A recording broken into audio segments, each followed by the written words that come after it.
നമുക്ക് കാണുവാൻ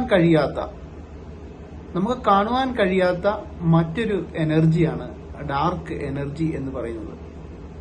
ഈ എനർജി വളരെ ചെറിയ തോതിലുള്ള എനർജിയാണ്. അതായത് ഗ്രാവിറ്റേഷണൽ ഫോഴ്സിനേക്കാളും ഒക്കെ വളരെ ദുർബലമായിട്ടുള്ള ഒരു എനർജിയാണ് എന്ന് നമുക്ക് മനസ്സിലായിട്ടുണ്ട്. ബിഗ് ബാങ് നടന്നതിന് ശേഷം പ്രപഞ്ചത്തിന്റെ ഓരോ ഘട്ടങ്ങളിലും എന്താണ് സംഭവിച്ചത് എന്നും എങ്ങനെയാണ് ഡാർക്ക് എനർജി നമ്മുടെ പ്രപഞ്ചത്തിൽ ഇത്രയധികം കൂടുതൽ ഉണ്ടായത് എന്നും നമുക്ക് നോക്കാം. ഈ പ്രപഞ്ചത്തിന്റെ ഹിസ്റ്ററി നമ്മൾ പരിശോധിക്കുമ്പോൾ ബിഗ് ബാങ്ങിന് ശേഷം ഏകദേശം 10⁻⁻32 സെക്കൻഡ്സ് കഴിഞ്ഞപ്പോഴേക്കും പ്രപഞ്ചത്തിൽ വലിയ തോതിലുള്ള ഒരു ഇൻഫ്ലാക്ഷനാണ് സംഭവിച്ചത്. 1 മൈക്രോ സെക്കൻഡ് കഴിഞ്ഞപ്പോഴേക്കും ഫസ്റ്റ് പാർട്ടിക്കിൾസുകൾ പ്രപഞ്ചത്തിൽ ഉണ്ടാകുവാൻ തുടങ്ങി. അത് ന്യൂട്രോൺസുകൾ, പ്രോട്ടോൺസുകൾ ആൻഡ് ഇലക്ട്രോൺസുകൾ തുടങ്ങിയിട്ടുള്ള ഫസ്റ്റ് പാർട്ടിക്കിൾസുകളാണ് ഈ ഒരു സമയത്ത് ഉണ്ടായത്.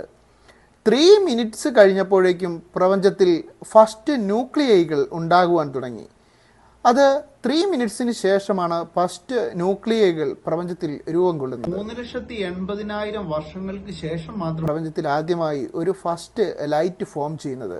ഈ സമയത്ത് ആറ്റംസും കൂടെ ഫോം ചെയ്യുന്നത് ഈ സമയത്താണ്. കൃത്യമായ ഒരു ആറ്റംസ് ഉണ്ടായി ഫോട്ടോൺസുകൾ ഉണ്ടാകുന്നതും ഫോം ചെയ്യുന്നതും ഈ സമയത്താണ്. എന്നാൽ അതിനും കുറേ കാലങ്ങൾക്ക് ശേഷം, അതായത് 200 മില്യൺ ഇയേഴ്സ് വർഷങ്ങൾക്ക് ശേഷം മാത്രമാണ് നമ്മുടെ ആദ്യത്തെ സ്റ്റാറുകൾ രൂപം കൊള്ളുന്നത്. ഗ്യാസ്, ഡസ്റ്റ് തുടങ്ങിയിട്ടുള്ളവയെല്ലാം ചേർന്നുകൊണ്ട് ഒരു ഫസ്റ്റ് ഗ്യാസ് ഫോം ചെയ്ത് ഒരു സ്റ്റാർ ഫോം ചെയ്തെടുക്കുന്നത് നമ്മൾ സ്റ്റാർ ഫോർമേഷൻ റീജിയനും ഒക്കെ നമ്മൾ പഠിച്ചിട്ടുണ്ട്. അങ്ങനെയാണ് ആദ്യത്തെ ഒരു സ്റ്റാർ രൂപപ്പെടുന്നത്. അതിനുശേഷം ഏകദേശം 400 മില്യൺ ഇയേഴ്സിന് ശേഷമാണ് ഡാർക്ക് മാറ്ററുകളും ഗാലക്സികളും ഫോം ചെയ്യുന്നത്. ചില ഗാലക്സികളിൽ ഡാർക്ക് മാറ്റർ ഉണ്ട്, ചില അപൂർവ ഗാലക്സികളിൽ ഡാർക്ക് മാറ്ററിന്റെ പ്രസൻസ് വളരെ കുറവാണ്. എന്നാൽ ഡാർക്ക് മാറ്റർ കൂടുതലായിട്ടും കാണുന്നത് ഗാലക്റ്റിക് ക്ലസ്റ്റേഴ്സുകളുടെ രൂപങ്ങൾക്കും ഗാലക്സികളുടെ രൂപങ്ങളും നിർണ്ണയിക്കുന്നത് ഈ ഡാർക്ക് മാറ്ററാണ്. ഗാലക്സി മറ്റൊരു ഗാലക്സിയിൽ നിന്നും അകന്നു പോകുന്നു, അല്ലെങ്കിൽ ഒരു ക്ലസ്റ്റേഴ്സ്, ഗാലക്റ്റിക് ക്ലസ്റ്റേഴ്സ് മറ്റൊരു ഗാലക്റ്റിക് ക്ലസ്റ്റേഴ്സിൽ നിന്നും അകന്നു പോകുന്നു തുടങ്ങിയിട്ടുള്ള മനുഷ്യന്റെ കണ്ടെത്തലുകളാണ് പ്രപഞ്ചം വികസിക്കുന്നു എന്ന് മനസ്സിലാക്കിയത്. ഏകദേശം 10 മില്യൺ ഇയേഴ്സ് ആയപ്പോഴേക്കും പ്രപഞ്ചത്തിന്റെ വികാസത്തിന്റെ ഭാഗമായിട്ട് നമ്മൾ പഠിക്കുമ്പോൾ 10 ബില്യൺ ഇയേഴ്സ് ആയപ്പോഴേക്കുമാണ് പ്രപഞ്ചത്തിന്റെ സ്പേസ് ടൈം വളരെ രീതിയിൽ എക്സ്പാൻഡ് ചെയ്യുവാൻ തുടങ്ങുന്നത്. പ്രപഞ്ചത്തിലെ സ്പേസ് ടൈം ഫോർത്ത് ഡയമെൻഷനിൽ പ്രപഞ്ചത്തെ മനസ്സിലാക്കുമ്പോൾ ഏകദേശം ഈ ഒരു കാലത്ത് 10 മില്യൺ ഇയേഴ്സ് ആയപ്പോഴേക്കും ഈ സ്പേസ് ടൈം കണ്ടമാനം എക്സ്പാൻഡ് ചെയ്യുവാൻ തുടങ്ങി. നമ്മുടെ മിൽക്കി വേയും നമ്മുടെ ഗാലക്റ്റിക് ക്ലസ്റ്റേഴ്സിൽ തന്നെയുള്ള ആൻഡ്രോമീഡിയ ഗാലക്സിയും പരസ്പരം അടുത്തുകൊണ്ടിരിക്കുകയാണ്. എന്നാൽ ഈ മിൽക്കി വേയും ആൻഡ്രോമീഡിയ ഗാലക്സിയും ഒരേ ഗാലക്റ്റിക് ക്ലസ്റ്റേഴ്സിലായതുകൊണ്ടാണ് അവ പരസ്പരം അടുത്തു വരുന്നതും നമ്മുടെ ഗാലക്റ്റിക് ക്ലസ്റ്റേഴ്സിൽ വളരെ നല്ല രീതിയിൽ ഡാർക്ക് മാറ്റർ ഉള്ളതുകൊണ്ടാണ് അതിന്റെ ഷേപ്പ് നിലനിർത്തുന്നതും. എന്നാൽ നമ്മുടെ ഗാലക്റ്റിക് ക്ലസ്റ്റേഴ്സും മറ്റ് ഗാലക്റ്റിക് ക്ലസ്റ്റേഴ്സും പരസ്പരം അകന്നു പോയിക്കൊണ്ടിരിക്കുകയാണ്. അതിന്റെ കാരണം സ്പേസ് ടൈമിൽ ഉണ്ടാകുന്ന ഒരു ചെറിയ എനർജിയാണ്. ഇതൊരു എനർജിയാണോ ഇതൊരു മാസ് ആണോ എന്ന് നമുക്ക് തീരുമാനിക്കാറായിട്ടില്ല. ഇത് കൃത്യമായ രീതിയിൽ നമ്മൾ പഠനങ്ങൾ നടത്തി കണ്ടെത്തേണ്ടിയിരിക്കുന്നു. ഇത് കണ്ടെത്തണമെങ്കിൽ തന്നെ ഇനിയും വളരെയധികം വർഷങ്ങൾ എടുക്കും. എന്നാൽ ഒരു കാര്യം ഉറപ്പാണ്, ഗാലക്റ്റിക് ഗ്രൂപ്പുകളെയും അല്ലെ ഗാലക്റ്റിക് ക്ലസ്റ്റേഴ്സുകളെയും പരസ്പരം അകന്നു പോകുവാൻ പ്രേരിപ്പിക്കുന്ന ഒരു എനർജി നിലനിൽക്കുന്നു എന്നുള്ളത് വളരെ കൃത്യമായ കാര്യമാണ്. ആൽബർട്ട് ഐൻസ്റ്റീൻ പോലും കരുതിയിരുന്നത് ഈ രീതിയിൽ വളർന്നു വന്ന പ്രപഞ്ചം എന്ന് പറയുന്നത് ഒരു സ്റ്റാറ്റിക് പ്രപഞ്ചമായിരുന്നു എന്നാണ്.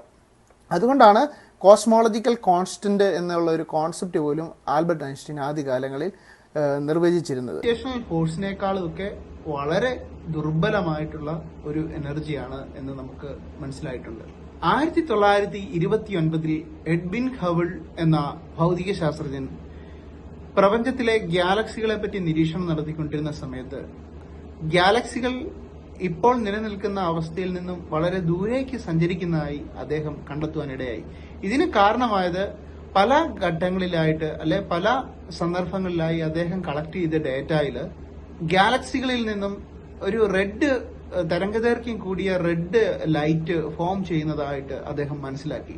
ഈ റെഡ് ലൈറ്റ് ഫോം ചെയ്യുന്നതിന്റെ പ്രധാന കാരണം നമ്മളിൽ നിന്നും ഗാലക്സികൾ അകന്നു പോകുമ്പോൾ തരംഗദൈർഘ്യം വളരെ കൂടിയ റെഡ് ഷിഫ്റ്റിലേക്ക്, കോസ്മോളജിക്കൽ റെഡ് ഷിഫ്റ്റിലേക്ക് അതിന്റെ നിറം മാറുന്നതായിട്ടാണ്.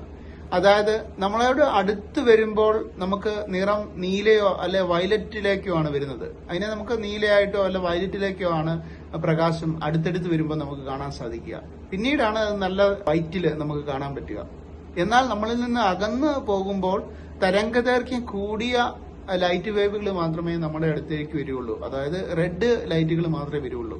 അപ്പോൾ ഇങ്ങനെ പല വർഷങ്ങളുടെ അല്ലെ പല കാലഘട്ടങ്ങളിലെ പാറ്റേൺസ് പരിശോധിക്കുമ്പോൾ ഈ ഓരോ കാലഘട്ടങ്ങളിലും റെഡ് ഷിഫ്റ്റിലേക്ക് അത് മാറുന്നതിന്റെ ഒരു തോത് മനസ്സിലാക്കുകയും പ്രപഞ്ചം വളരെ രീതിയിൽ നമ്മളിൽ നിന്നും അകന്നു പോയിക്കൊണ്ടിരിക്കുകയാണ് എന്നുള്ള ഒരു സത്യം അദ്ദേഹം മനസ്സിലാക്കുകയും ചെയ്തു. എന്തുകൊണ്ടാണ് ഇത്തരത്തിലുള്ള ഒരു റെഡ് ഷിഫ്റ്റ്, ഒരു കോസ്മോളജിക്കൽ റെഡ് ഷിഫ്റ്റ് സംഭവിക്കുന്നതെന്ന് വളരെ വിശദമായി പഠിച്ചതുകൊണ്ട് അദ്ദേഹം മനസ്സിലാക്കിയ ഒരു കാര്യം, പ്രപഞ്ചത്തിന്റെ വികാസം കൊണ്ടാണ് ഈ ഗാലക്സികൾ അകന്നകന്ന് പോകുന്നത് എന്നാണ് അദ്ദേഹം പിന്നീട് ഒബ്സർവേഷൻ ചെയ്തത്. അതായത് നമ്മുടെ പ്രപഞ്ചം ഒരു സ്റ്റാറ്റിക് പ്രപഞ്ചമല്ല. നമ്മുടെ പ്രപഞ്ചം വികാസത്തിന് ശേഷം തിരിച്ചത് ചുരുങ്ങി അതിലെ സിംഗുലാരിറ്റിയിലേക്ക് പോവുകയല്ല ചെയ്യുന്നത്. പ്രപഞ്ചം വളരെ നല്ല രീതിയിൽ ആക്സിലറേറ്റ് ചെയ്യുകയാണ്, അതിന്റെ സ്പേസ് ടൈം എക്സ്പാൻഡ് ചെയ്യുകയാണ് എന്നാണ് അദ്ദേഹം മനസ്സിലാക്കിയത്. ആ പ്രപഞ്ചത്തിന്റെ വികാസമാണ് ഡാർക്ക് എനർജി എന്നുള്ള ഒരു കോൺസെപ്റ്റിലേക്ക് വഴിവെച്ചത്. അകലെയുള്ള ഗാലക്സികൾ നമ്മളിൽ നിന്നും അകന്നു പോകുന്നുവെന്നും അതുമൂലം വളരെ തരംഗദൈർഘ്യം കൂടിയ റെഡ് കളറിൽ നമുക്ക് ഗാലക്സികൾ കാണാൻ കഴിയുള്ളൂ എന്നും അദ്ദേഹം മനസ്സിലാക്കി. ഇതിനെയാണ് കോസ്മോളജിക്കൽ റെഡ് ഷിഫ്റ്റ് എന്ന് പറയുന്നത്. ഈ റെഡ് ഷിഫ്റ്റിനെ ഡ്രോപ്ലർ ഇഫക്റ്റ് എന്നും പറയുന്നുണ്ട്. പിന്നീട് വർഷങ്ങൾക്ക് ശേഷം പല ശാസ്ത്രജ്ഞന്മാർ, പല ഗ്രൂപ്പ് ഓഫ് സയന്റിസ്റ്റുകൾ ഈ പ്രതിഭാസത്തെക്കുറിച്ച് വളരെ കൃത്യമായി പഠിക്കാൻ ആരംഭിച്ചു. കുറേയേറെ ഡേറ്റ വളരെ കാലങ്ങൾ കൊണ്ട് വിശദമായി അനാലിസിസ് ചെയ്യുകയും അവർ ഒരു പുതിയ നിഗമനത്തിലേക്ക് എത്തുകയും ചെയ്തു.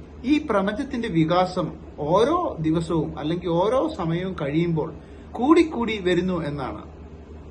പ്രപഞ്ചത്തെ അതിന്റെ ആകൃതിയിലേക്ക് പിടിച്ചു നിർത്തുന്ന ഗ്രാവിറ്റി എന്ന ഫോഴ്സിനെ മറികടക്കുന്ന ഒരു ഓപ്പോസിറ്റ് ഫോഴ്സ് പ്രപഞ്ചത്തെ എക്സ്പാൻഡ് ചെയ്യിക്കുന്നു എന്നാണ് മനസ്സിലാക്കിയെടുത്തത്.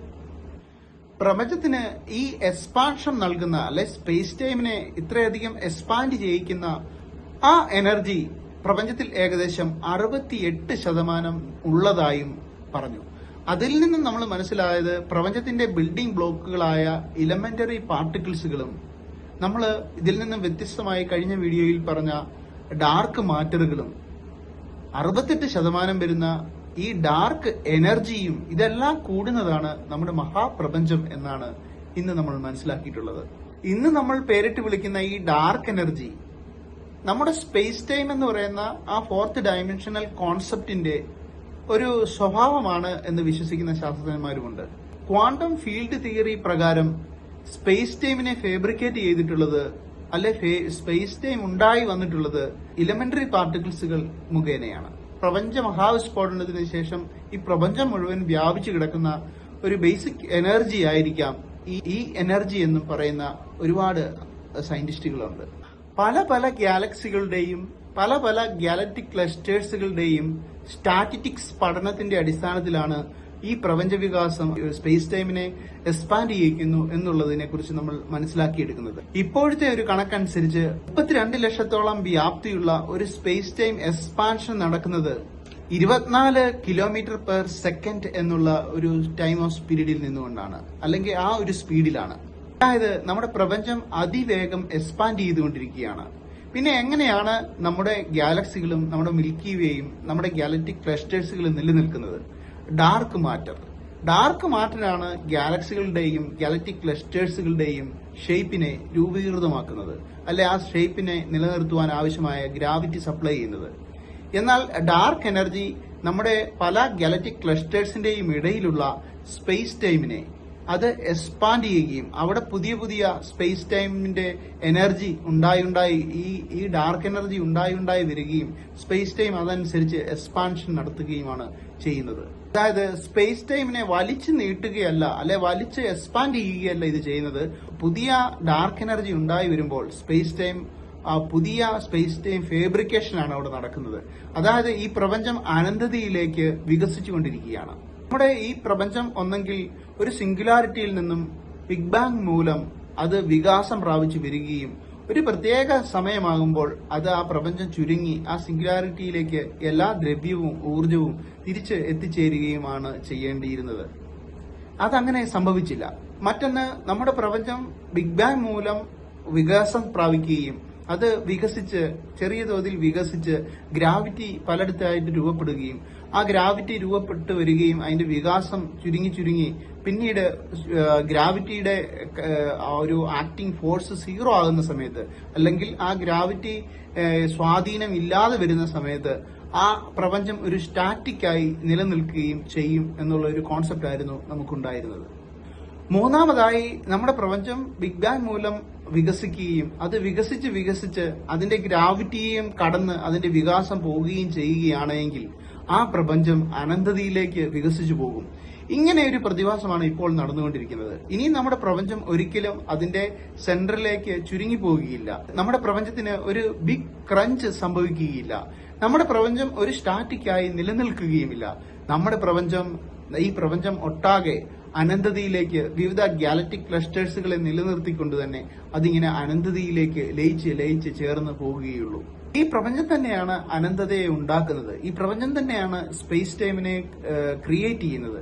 അങ്ങനെ പുതിയ സ്പേസ് ടൈം ഉണ്ടാക്കി പ്രപഞ്ചം ഓരോ ഗാലക്സികളും ഓരോ ഗാലക്റ്റിക് ക്ലസ്റ്റേഴ്സുകളും അവ ഒരിക്കലും കാണത്തില്ലാത്ത അല്ലെ കാണുവാൻ കഴിയാത്തത്ര രീതിയിൽ അകന്ന് മാറിപ്പോവുകയാണ് ചെയ്യുന്നത്.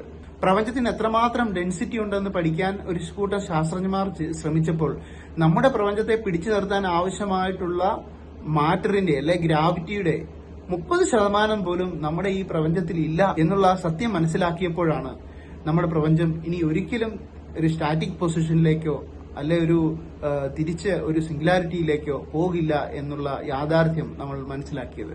ഇപ്പോൾ നമ്മുടെ പ്രപഞ്ചത്തിന് അത്യാവശ്യം ഗ്രാവിറ്റി ഉണ്ട്. എന്നാൽ അനന്തമായ കാലഘട്ടങ്ങൾ കഴിയുമ്പോൾ ഇപ്പോഴുള്ള ഗ്രാവിറ്റിയുടെ ഒരു ബലം പോലും അന്നുണ്ടാകില്ല. ഡാർക്ക് എനർജി ഒരു ആന്റി ഗ്രാവിറ്റേഷണൽ ഫോഴ്സ് ആയി പ്രവർത്തിക്കുന്നതുകൊണ്ടാണ് സ്പേസ് ടൈം എക്സ്പാൻഡ് ചെയ്യുകയും പ്രപഞ്ചം വികാസം പ്രാപിക്കുകയും ചെയ്തുകൊണ്ടിരിക്കുന്നത്.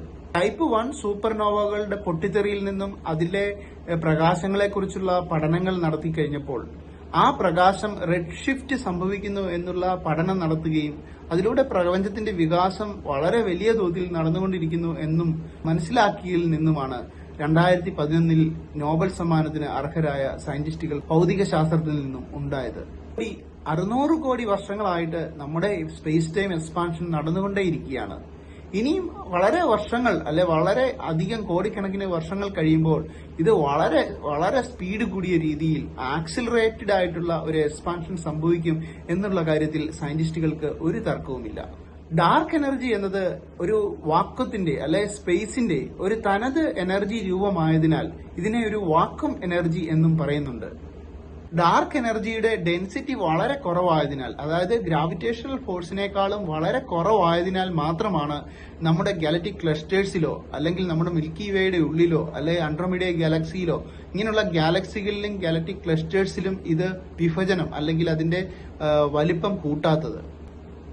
അതായത് ഓർഡിനറി മാറ്ററുകൾ ഉള്ള സ്ഥലങ്ങളിൽ ഗ്രാവിറ്റേഷണൽ ഫോഴ്സ് കൂടുതലായിട്ടുണ്ട്. ഇത്തരമുള്ള സ്ഥലങ്ങളിൽ ഡാർക്ക് എനർജി ഉണ്ടെങ്കിൽ പോലും അതിന്റെ പ്രവർത്തിക്കാനുള്ള ശേഷി ഗ്രാവിറ്റിയേക്കാൾ വളരെ കുറവായിരിക്കും. അതുകൊണ്ടാണ് നമ്മുടെ ഗാലക്സികൾക്കും നമ്മുടെ ഗാലക്റ്റിക് ക്ലസ്റ്റേഴ്സുകൾക്കും തനത് രൂപം നിലനിർത്തുവാൻ കഴിയുന്നത്. സ്പേസ് ടൈം വികസിക്കുന്നതിനോടൊപ്പം തന്നെ ഡാർക്ക് എനർജിയുടെ ഇന്റൻസിറ്റി അല്ലെ ഡാർക്ക് എനർജിയുടെ വിതരണം ഒരിക്കലും കുറയുകയില്ല. അതൊരു ഈക്വൽ ആയിട്ട് പ്രപഞ്ചമൊട്ടാകെ ഈ ഡാർക്ക് എനർജിയുടെ ഇന്റൻസിറ്റി നിലനിൽക്കുകയാണ്. അതുകൊണ്ട് തന്നെ സ്പേസ് ടൈം വികസിക്കുന്നതിനനുസരിച്ച് ഡാർക്ക് എനർജി കൂടിക്കൂടി വരികയും പ്രപഞ്ചത്തിൽ ചെയ്യും. ഡാർക്ക് എനർജിയെ ഉപയോഗപ്പെടുത്തുവാൻ നമുക്ക് പറ്റിയാൽ, ഇതിനെ വളരെ നല്ല രീതിയിൽ നമുക്കിതിനെ ഉപയോഗപ്പെടുത്താൻ പറ്റിയാൽ സ്പേസ് ടൈമിലൂടെയുള്ള യാത്രകൾ അല്ലെങ്കിൽ സ്പേസ് ടൈമിലൂടെയുള്ള നമ്മുടെ പുതിയ വിക്ഷേപണങ്ങൾക്ക് വളരെ വലിയ സാധ്യതകളാണ് ഉണ്ടാകുവാൻ പോകുന്നത്. അതിനു മുമ്പായി നമ്മുടെ പ്രപഞ്ചത്തിന്റെ ഈ ഒരു ഡയമെൻഷനിൽ, ഒരു 4th ഡയമെൻഷനിൽ നിന്നും വ്യത്യസ്തമായിട്ട് മറ്റേതെങ്കിലും ഒരു ഡയമെൻഷനിൽ നമ്മൾ പ്രപഞ്ചത്തെ പഠിക്കേണ്ടതായിട്ടുണ്ട്. നമ്മുടെ ക്വാണ്ടം ഫീൽഡ് തിയറിയെയും അതുപോലെ തന്നെ സ്പെഷ്യൽ റിലേറ്റിവിറ്റി തിയറിയെയും അതുപോലെ തന്നെ സ്ട്രിംഗ് തിയറിയെയും ഒക്കെ വികസിപ്പിച്ചെടുത്തുകൊണ്ട് പുതിയൊരു ഡയമെൻഷനിൽ പ്രപഞ്ചത്തെ കാണുന്ന ഒരു രീതി അവലംബിക്കുമ്പോൾ മാത്രമാണ് ഈ ഡാർക്ക് എനർജി എന്താണെന്ന് നമുക്ക് കൃത്യമായി മനസ്സിലാക്കാൻ പറ്റുക.